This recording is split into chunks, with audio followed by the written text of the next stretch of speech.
Hello, my name is Kai, and today I'm going to be talking about Liverpool's game against Yokohama FM, also known as the Yokohama Marinos. But before I get into it, it would be great if you guys could like the video, comment down below, subscribe to the channel, and follow me on Twitter. But let's start by looking at how Liverpool lined up against Yokohama. So this is essentially what the team looked like in the first half. We had a back four of Mamardashvili because Allison was absent due to some kind of family issue. We had our first choice center back pairing in Virgil van Dijk and Ibrahima Konate. We had Connor Bradley and Milos Kerkez. Mo Salah. Ekitike surprisingly started this game. We saw Gakpo instead of Rio in the first half. And we once again saw Szoboszlai take his place in that left central midfield position in the pivot. But we're here to actually analyze the game, so let's analyze the game.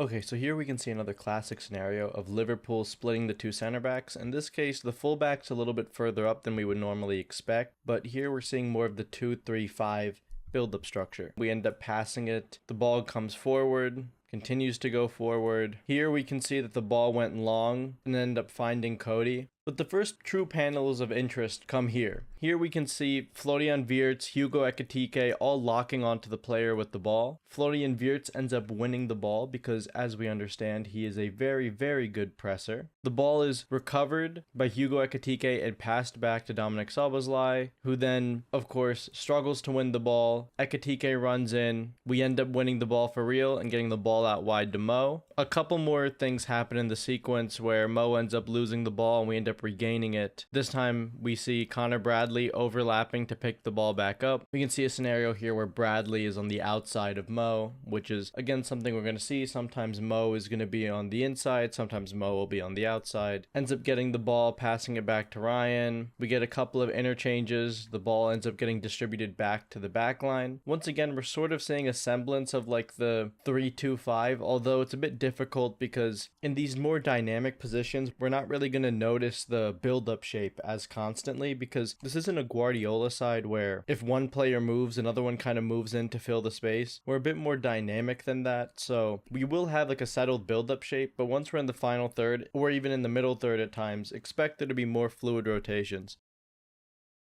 Because here you can see a semblance of a 3, but what's happening in midfield is a bit more confusing. It looks more like a 3-3-4. Here we can get something that's more of the 2-3-5 that we saw before. But what I really liked about this panel is that Verge ends up getting the ball and passing it forward into Milos Kerkez. Kerkez ends up laying the ball off to Cody Gakpo, who's able to cut in, give the ball to Wirtz, passes the ball out, Connor Bradley, who gets it to Mo. Mo is then on the ball, cuts the ball over to Cody Gakpo. Gakpo passes it back to Ryan. Ryan back to Gakpo. Gakpo to Wirtz. Wirtz to Szoboszlai to Salah. Salah to Bradley. And ultimately, it doesn't really lead to much. The reason I brought this entire panel forward is because it shows sort of how we're trying to play this season even more. Because from preseason games, we're not really going to know exactly how Slot wants to build up. We're not going to know exactly the personnel. But what we can see are patterns that are emerging. These short pass interchanges that are happening. Long balls to open wingers. These things are principles that Slot really wants. Yeah, we're seeing notions of like 2-3-5. You're seeing things like this start happening or like this start happening. Kerkez is narrow here in build up. Mamardashvili is splitting the center backs. And I actually thought Mamardashvili did a really good job in build up in this game. I like to see Ekitike. He was definitely running the channels. We did see Florian Wirtz being pretty unrestricted. Sometimes he would come over here and we'd overload the right hand side, isolating the left. Cody Gakpo actually saw himself get a lot of passes out wide like this.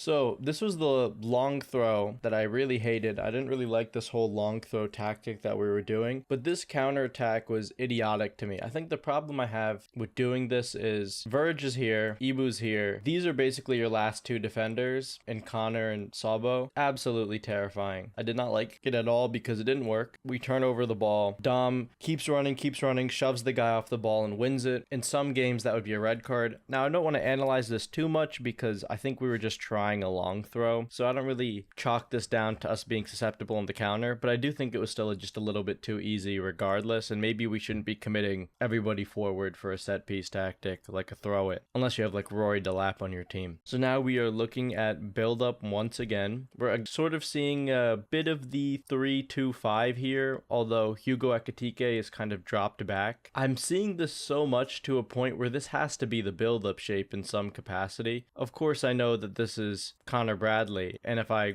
go a panel forward, you'll see that he's further up, but it's still relatively connected. It's almost intentional at this point. Like, it has to be something that Arne wants, because this is your connected pivot now. Your back three was there. Connor's moved up, and now Ryan's back in that too. And even as Milos goes forward, he's going forward through the thirds, and you still see the 5 players that you would expect to see in this position in Cody Gakpo, who's drifted inside more because Verts is on the left because he can operate here. Hugo obviously dropped in, so he's a bit withdrawn. Same with Connor. Mo here, and Milos, because it's the 6 that we can potentially have in attack.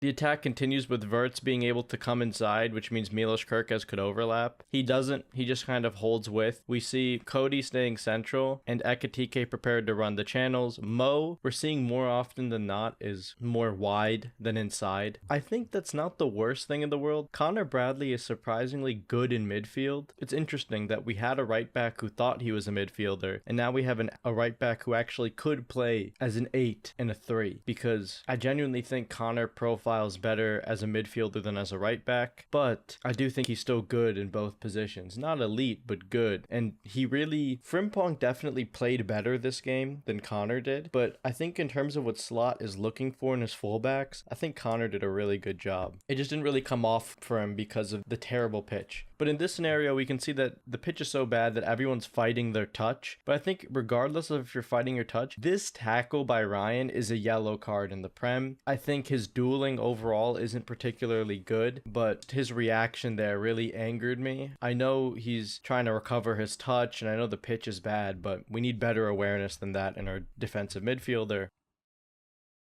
This is another defensive scenario that really made me mad. It's one of the reasons why I was saying on Twitter that Milos Kerkez reminds me of Moreno, because Jesus Christ, the ball comes in, he completely fails to deal with the man at the back post. I mean, you should be fully covering these 2 players and be in more. He doesn't even win the header. The guy's able to knock the ball across, and the other player attempts to head it, but it goes wide. In the Prem, that's easily a shot on target or a goal. I need Milos Kerkez to be more awake at his far post. This was a problem that he had at Bournemouth too, and that we're still seeing at Liverpool. I hope that can be coached out of him. I'll trust Van Bronckhorst to do that, because in the Prem, this could be a shot on target. I think our build-up was really cool. We were seeing a lot of the Bronckhorst-like systems of the DM coming out wide because the right back pushed forward. Again, I have to mention at least once per video, it's like the Barisic Tavernier role. So you see Ryan Gravenberch go on the outside. Milos Kerkez is not really part of the 3 at the back. He's more of the 3 in midfield. As you can see here, this is an incredible example of the 2-3, and the ball goes to Ryan. I actually like Ryan receiving the ball wide instead of central. I think you can kind of see that Slot doesn't really like Ryan as the first receiver. I think it's fine when Ryan starts here and dribbles out. I think his problem is when he receives the ball here, he's not like an elite short passer, so he has to do like the patented turn, and I feel like that's the only way he can kind of receive out of pressure, and that's dangerous. So I think he trusted Sabo to more so be the central player more often because of it. But I think Ryan picking up in the right half space is a lot safer, especially for, if you wanted to carry immediately. I really like the hustle from Hugo here. I liked seeing him continually repeat the action of showing for the ball and then passing it out. A lot of what he did at Frankfurt. I think we're really going to see him as a facilitator and channel runner this season. Of course, we don't know how his role is going to develop. He hasn't had a lot of training sessions, but his tendencies seem to be the same. Here we can see a scenario of, again, I think Connor Bradley just played the role well. He started wide and he carried into the right half space like you'd expect with Mo on his outside, as we can see in the next panel. now. Mo's on the outside. He has a lot of options. He ends up losing the ball and winning it back. Gives the ball to Dom. Dom really likes this left central midfielder role. I think it's less so the role, like the actual position in the pivot. And it's more so just him playing deeper because he doesn't have to go back and forth as much because he's just further back. And he's a great long passer. He's a great passer in general. He's able to thread the ball to Cody, who then attempts a shot. I really like this as a possibility because, again, we still see our 5 here, but instead of Milos Kerkez being here, Dom is like the 6th man, and Kerkez is almost a part of the pivot. And I talked about a while ago the potential of Kerkez inverting as something that we could develop into his game because he was a good underlapper at AZ, and I definitely think that is something we're working on. He gets the ball to Cody. Cody could pass it into space, but realistically, he's going to cut inside and shoot. He cuts inside, he shoots, and it hits the post. Great attempt. I really like a lot of the ideas that we're starting to see from this team. And again, preseason, you're not going to learn everything, but there are patterns of play, fluidity, things that have been constant throughout. This build-up shape has been constant throughout. So if Slot were to change it, it would have to be for a good reason. There's a chance Isak is the one that changes it, but I don't know. I'm starting to think that he's just going to keep it even with Isak, and one of our strikers is just going to play at left wing, and we're just going to hope that if one of them runs into the channel, like the striker, then the left winger will drift inside. And we're also seeing Mo wide a lot, so it's definitely something he wants to do. And here's another example of Dom as the first receiver, because Grav's not in the picture. This is another scenario where the left back is pushed up, so this is effectively your back 3. Dom's going to move in to receive this, and he ends up in a center back style position. Dom's a good passer. He lays it off to Verge and immediately continues this defensive positioning, gets into an even deeper position so that he can be in the middle. Now, I personally prefer when the left back is part of the back 3, because I like when Virgil is the central player, but it being a midfielder's all right. It's also interesting when you see Florian Wirtz come in to also receive the ball, because I personally don't think he should be doing this role. I much rather would want him in the final third. I think that's the best use of him, but of course he has to drop deep because of build-up. He's second best long passer in that midfield.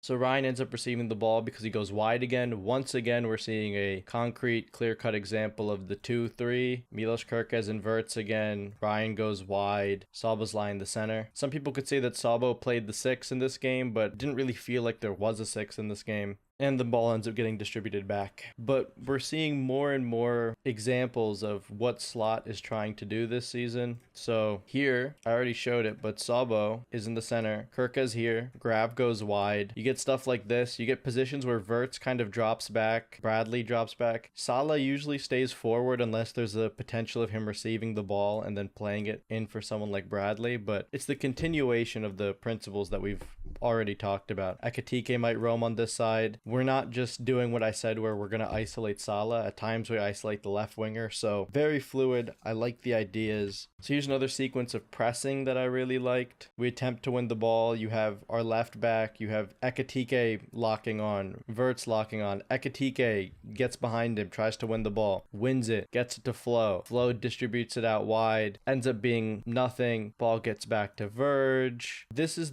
one of the best examples of seeing when it's a 3-2-5.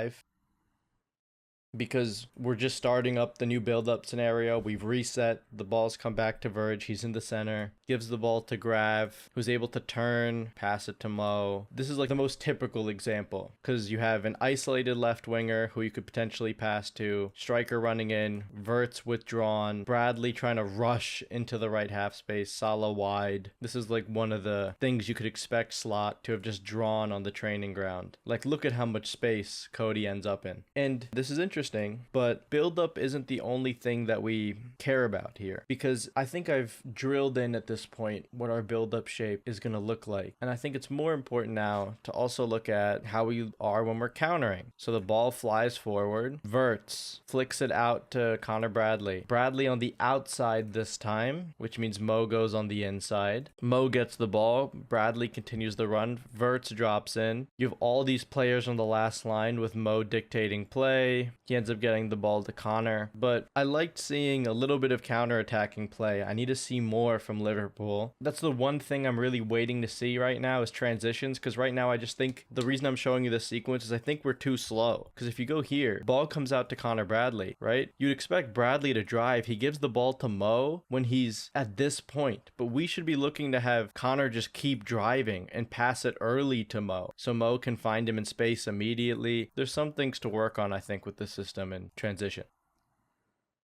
But there are some good things. I think even though I don't really like Mo in this really high up position where he drops in, it is cool when he's able to lob a ball over the top into the left winger that we keep isolating over and over again, and Gakpo being able to go in behind. I do think that's a good thing at the very least. And the best part about that pass is that pass in general is very repeatable. This is another situation where we have the build-up structure. The ball goes out to Mo, who ends up settling it, going on the outside of his defender, and once again getting one of those balls in behind for a runner. And if this is how we want to use Mo, he's going to rack up a lot of assists and pre-assists because he seems to be able to do this on a very repeatable basis. I think this was another really good mini transition that we created. The ball goes to Flo, who sort of drives into space and he can drag people. Mo's a little bit isolated out wide, so he gets the ball, passes it back to Flo, and now Flo's got two passing targets. He can potentially go to Mo out here or in behind. Now, Flo is not De Bruyne, so he's not really going to make this type of pass to Ekitike. He's more likely to do something like the pass to Mo because he's more of like a connecting Pedri style player, so I don't expect him to do these constant through balls into runners like Ekitike in this position, which is exactly what he does. He waits, passes the ball out to Mo. Mo gets into a great position where he can't convert because it's a weird angle, but you can imagine in the Prem like looping ball, Ekitike scores, or Mo cuts and scores. A lot of options, a lot of good things we're seeing. And it's interesting the types of mini transitions we create because the Slot De Zerbi comparisons are only getting stronger, because when I'm watching this football, there's a lot of these mini transitions and press goading and press resistance that we saw from De Zerbi teams. It's a bit different, but little bits and pieces are there for sure. And for anyone who's still not sold on our build-up shape, here's the beginning of the build-up shape. 3-2. People still aren't sold on that's what it is. There's the 3-2. I go to the next panel. It is literally 5 players. And I want to think of this as what Slot thinks this ideally looks like. Of course, there's rotations, so they won't always be in these positions. But I imagine it's striker, Verts in the left half space, the right back in the right half space, Mo on the right wing, Cody on the left wing. And you might hate Mo on the touchline, but the idea is to utilize his passing and his ability to conduct play from out wide to move inside. I think we're not really relying on Mo to be like this in behind threat because he's not. So you want to put your in behind threats closest to goal. Verts, of course, kind of a sneaky second striker who can deceptively move past somebody, get in behind and score. We've seen him do it for Leverkusen. Of course, this is your channel runner, your striker. And then Frimpong and Bradley are both two fullbacks who can offer threat in behind, so you want them there. You might be like, why wouldn't you want a left winger like Rio to be closer to goal? Well, Rio's a good dribbler out wide. Ideally, you want him to drag people out wide to create space centrally, to then have your midfielders and your central players score. This is something that Guardiola does a lot when his wingers hold width. So I think that's why some people use Guardiola comparisons for Slot. But when have you ever seen a Guardiola team with not inverted fullbacks necessarily, but fullbacks in these narrow, underlapping positions? It's very unique to Slot, and it's very, very cool. It offers a really interesting dynamic to the type of football we play and gives you these interesting scenarios where you kind of have these pseudo boxes forming on the pitch, and I love a good box in a build-up. But with these types of systems, complacency in build-up is always a problem, and with this type of pitch, it's only going to get exemplified. The players who have that complacency, like Ryan and Ibu, are going to get caught out because Ibu fails here, loses the ball, forces Verge to defend, which of course Verge is able to do, shoulders him off. Connor gets into a good position, shoves the guy off, and wins a free kick to win the ball back. But we got to get rid of some of this complacency. I get why Slot wants people like Gehi as an option, because even that competition alone will be good for somebody like Ibu. It's not to say that his passing is always bad, but sometimes he's a bit complacent. Now, here's an example of Verts dropping in to do build up, which is something we want to avoid, by the way, because I've said before, you don't want want your 10 dropping in to do build-up. You want him to be, at most, going to like the edge of the middle third, because you should have pivot players who are comfortable enough to receive the ball consistently and progress it forward, but we just don't have any besides Alexis. So Verts has the ball. He ends up sending the ball wide because we keep isolating Cody Gakpo and sometimes Mo on the wings. Cody doesn't really settle this right, but he gets this nice flick that he fails to control, tries to flick it again, and it fails. But I like the constancy of seeing our wingers being free, and it's potentially something that Slot is looking to do this season. Now, if we look at the tactics board, what does that mean? Basically means that because of the way that we're overloading one side or another, if Verts is here, Ryan maybe goes up a little, Dom, something like this, Verts has the ball. We're getting scenarios where players are effectively just getting dragged to one side so that Verts can find an isolated winger. This isn't a new concept, but it is something we're just seeing a lot more. From Liverpool, I guess you expect, you know, your wingers to be more central all the time, but Slot seems to use them a bit more fluidly than that. A little bit less one trick, but maybe a bit more confusing for some players, which is probably why we've brought in players with such a high technical base and reading of the game. Another scenario where Dom is looking to receive the ball. He does. Dom is a brilliant player. Like, the passes in between the lines, he's really good in this deep position. He's just able to find passes. Yeah, you see some semblance of the 2-3-5 again. I don't need to keep rambling on, but we're seeing more and more of just like, get the ball in between the lines. Immediately there's so many options. And I think because there's so many options, players are going to continually get better and better in this system. Eventually you'd expect Cody to get the ball to like Verts, and then Verts to play it in for Ekitike. But of course, dynamic systems lead to confusion, so that doesn't happen all the time. Here's an example of a counterattack. System breeds a lot of them. It feels too easy to me that they're just able to ping pong the ball around, get in behind. He threads an incredible ball in behind, I will say, into space. But even if that's true, it shouldn't be so easy to just receive the ball and then cross it for something that's a guaranteed goal in a Prem game. That's worrying for me. I can blame the pitch to some extent, but when it happens so much and it happens so infrequently in the second half, you have to start questioning complacency and possession. You have to start questioning how good our pivot players are in keeping the ball and being press resistant and making the right smart passes, of not forcing the issue. These are the types of things that worry me. But the last thing I want to show from the first half is an example where Ryan drops in, and how I know the idea isn't for the DM to drop in is because when Ryan receives the ball, he doesn't hold position. He carries forward and Kirkes immediately fills in. So Kirkes maintained the shape by being the guy in the pivot, and then moved into his correct quote-unquote position because he had to. And at the end here, you can just see that Verts and Cody swap positions, but we already know how fluid that's supposed to be. So what does that mean? Basically, you have a scenario like this. So Verge is here, something maybe like Doms ends up on this side, Verts. In this scenario, we had Ekitike because Verts is out wide. This was roughly the idea. Grav starts with the ball, right? Because Verge passes it to him. He carries forward, and then as the line moves forward, so Verge comes up, Ibu comes up, Kirkus kind of just ends up in the back three, and then eventually is able to join into the play. So I do think at this point, at least from what we've seen so far, he's going for this back three in the early phase of build-up, with Kirkes having the freedom to join in as the play progresses forward and becomes entrenched in their third in their box, which is cool. It's risky, it's shades of Pep Linders, but we definitely have way more control than any Pep Linders team ever has in the history of the world. So we have at least that going for us. You know, Arne is a much better Dutchman in terms of tactics. So now we move on to the second half. The first action I want to look at is just Florian Wirtz, once again being a good presser, good interceptor, wins the ball. We are seeing him kind of do a little bit of Dom's old dog work. Mo doesn't come back, so he's traveling on the right-hand side. It's interesting because I did say that would end up happening, and it's just happening with Wirtz, but because of the type of player he is, it just puts him in a position to do deep build-up. It's bad, but it's not the worst thing in the world to have this happen. It's just something I want to see us try and avoid. Here, once again, we can see it happen.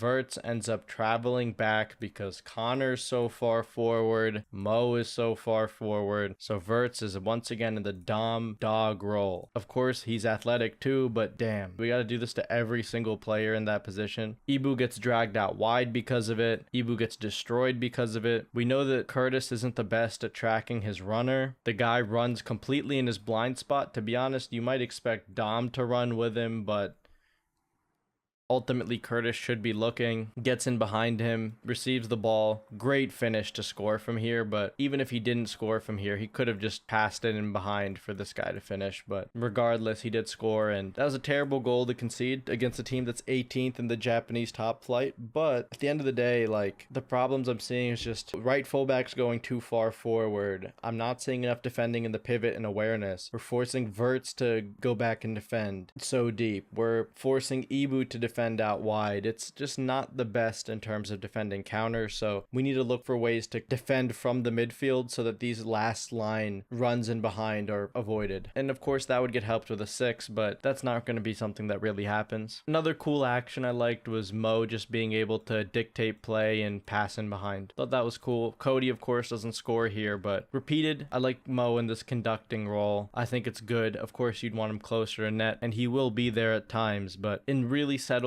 play, I do like having Verts and Mo, even Sabo's here, being the players to pass into the box and create some chances.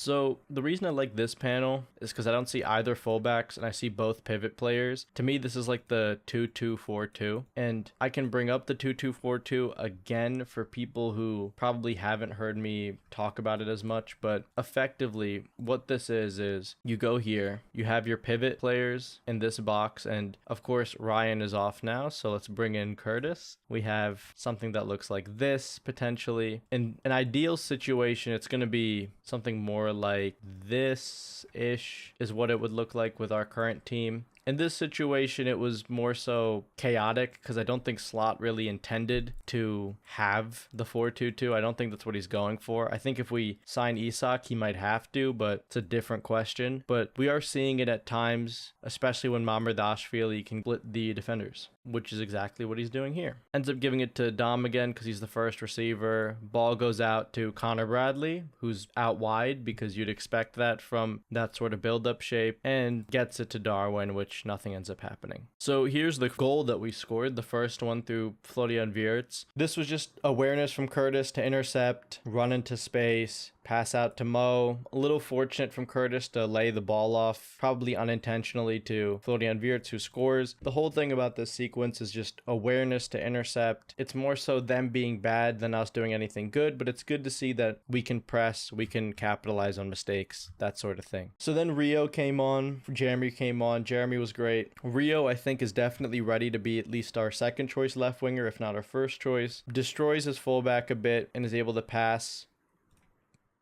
We're able to get the ball to Trey and Yoni, who then back heel passes it back to Rio and Gamoa, who's able to pass it out to McAllister, who has great awareness to find Jeremy. Jeremy, I didn't know was as good of a crosser lofted as he showed, because I thought he was good at flat crossing, these low drivens, but the fact that he's able to loop the ball into the back post is incredible. And right now, he would be my first choice right back, but depending on the opposition, you might still want Bradley, so I do get it. Passes the ball in. Trey with an acrobatic Zlatan-esque finish. Incredible from Trey. Rio got a lot of plaudits, but Trey adding this box crashing to his game, truly incredible. I liked seeing him in the 10. It's very cool. Another example of Rio out wide. He's completely unstoppable. Which way is he going to go? Oh, he's going the other way. Cuts in, goes to the byline. And look, I think Rio's got to learn how to pass better when he makes these cuts. Like, you got to figure out a way to pass the ball out to someone like Elliott, to loop it, to do something, but his dribbling is unstoppable. It's more than just Monaco and Mbappe at this point. It's incredible. I mean, the link up that we were seeing from this team, like Endo, Nunez with this kind of back heel into Jeremy, with the space to drive, passing it to Elliott, getting in behind, and then this time, Jeremy attempts to put in a low driven, which doesn't end up going into the goal. No one ends up attacking it really and getting there, but repeatable actions. These are the types of patterns of play that you're going to see next season. He passed it to his right winger. These combinations, because Elliott played right wing. Very interesting to see. And look, Trey was in the 10 and we saw him drop in again, so maybe it's what Slot wants. I think it also could just be that this midfield of Curtis, Mac, and Trey doesn't have an orthodox 10, so none of them really knew where to play. Their tendencies were a bit weird, but Trey's passing ability, good short passes, good in-between passes, finds player out wide in Curtis Jones, who likes to drift out wide. Rio again sends his fullback, goes on the outside, passes it out to Trey and Yoni, gets inside again, goes for the shot, fakes it, shoots again. Just incredible player. What we're seeing from Rio and Gamoa is truly generational. I think we got to give him the keys. I'm a bit more rational now. It's not like he's better than everyone ever, but he's a good player and he looks better than Mbappe did when Mbappe was at Rio's age. So there's a lot of potential. The key with potential is realizing it, but damn, it's really good what we're seeing. And I really missed Mac. So press resistant. No, I can't imagine any other player in our team barring Jones who would maybe keep the ball this well. Incredible player. He's definitely our best midfielder, and anyone who thinks that he's not going to be starting in the pivot is absolutely delusional. The other spot is going to be Sabo or Grav. The starter is Alexis McAllister. And if you still don't believe me, look at this. Oh, you want to pass in behind? Nope. Slide tackle interception. That's the story of Alexis McAllister, man. Defense, attack, retaining the ball, positioning. People are going to say McAllister's only good against tired legs. Well, let me tell you, McAllister's only good just all the time. So all the McAllister haters got to really stick their head down for this one and really reassess their whole life. Maybe reassess the sport that they watch. And here's Rio's goal, which there's not much to analyze tactically here at all. It's just that I really loved seeing Rio play. He's the only person who had a brain in a transitional moment, so I guess that's a plus. He didn't try to slow down the game at all. Went direct. I'm going to kill my defender. I'm going to go inside, and I'm going to shoot. Was the shot great? No, it didn't get nestled in the bottom corner, but everything up until the shot was incredible. So I can excuse the shot not being perfect. He's still a young kid, and if a goalkeeper saves that in the Prem, he's parrying it to Ekitike, he's parrying it to Verts, he's parrying it to Mo Salah, he's parrying it to whoever ends up in the middle. Love him or hate him, he's truly an incredible player. I've rambled a lot in this video, but ultimately this functioned more as like a play-by-play analysis than like a very rigorous sort, because from these preseason games, how much can you realistically learn? It's more so looking at patterns that we've seen, 3-2-5 to 2-3-5 to 2-2-6 and build up. We're seeing the center backs get split by the goalkeeper, so the left winger can skip some stages of build up. We're seeing fluid patterns of play. We're seeing Verts on the left, Gakpo inside, vice versa, Mo inside with Bradley holding width on the right, or vice versa. We're seeing Ekitike go into the channels. We're seeing him drop in. Team is overall very dynamic, so I can see why some people get confused on what the build-up structure looks like. You can only really tell what the build-up formation is in settled play, not when we're having mini transitions or fluid movement or actual transitions. You have to look at those moments, and I'm curious to see what would happen if we sign Isak. I'm curious to see if he would switch or if he's going to put one of these guys out wide. We're learning more and more every single game. We're seeing what he's keeping consistent, and at this point I don't see anything else than what I've said pretty much this whole time. But that is it for me in this video. If you liked this very long and potentially not incredibly information dense video, it was a bit more of a ramble, then please like the video, comment down below, subscribe to the channel, and follow me on Twitter. And as always, thanks for watching.